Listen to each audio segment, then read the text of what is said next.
नाज़रीन अवामी न्यूज़ में खबरों सिलसिलो जारी है। इन वक्त ठरी मीरवा मां खबर ॾींदालूं त ठरी मीरवा जे सुमरा मौला जी रवा सां शादीशुदा औरत सरूत मेमून प्रेस क्लब ठरी मीरवा पहुची साफ़ आडो दाई ते ॿुधायो त मसलो इहो आहे त मतलब हिकिड़ो माण्हू आहे मुंहिंजी मतलब बस 3.5 साल हुनखे थी विया आहिनि। पहिरियों मतलब त मुंहिंजा वीडियो ने फोटो कढिया हुन पोइ मूंखे ब्लैकमेल कंदो आयो।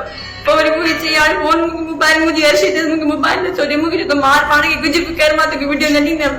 ऐं हुनजी सॼी चैट मूं वटि पई आहे, अर्शी पई आहे, मां हुन सां ॻाल्हायमि जे तुंहिंजी रिकॉर्डिंग तुंहिंजो मां घर बर्बाद कंदमि, मुंहिंजा 5 ॿार आहिनि जे तूं मां रोलींदमि तुंहिंजा। ऐं हुन मुंहिंजी ज़िंदगी ॼाण करे ज़हर करे छॾी आहे। राति में चिट पीआरो मुंहिंजो ज़बरदस्ती कई थे। उनजे पीउ मूंखां स्टॉप करायो, मूंखे लिखायो। उनजे पीउ जो छा नालो आहे? उन पीउ जो गुलाम नबी नालो आहे। छा कंदो आहे वो? इस्लाम यही सा आहे।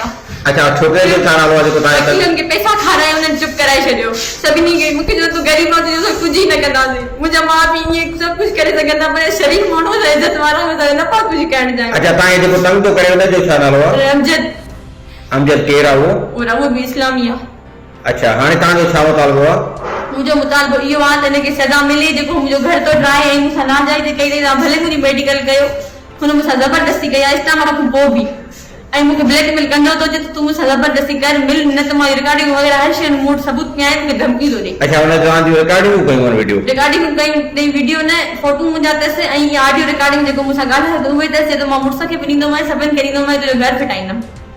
अच्छा, हाणे तव्हांजो छा मुतालबो आहे? मुंहिंजो मुतालबो इहो ई आहे त मतिलबु उनखे सज़ा मिले कंहिं बि क़ीमत में, ताकी ॿी औरत सां ईअं न करे ऐं मुंहिंजो घर फिटाए वेठो आहे, मुझे जान बर्बाद करे बैठो।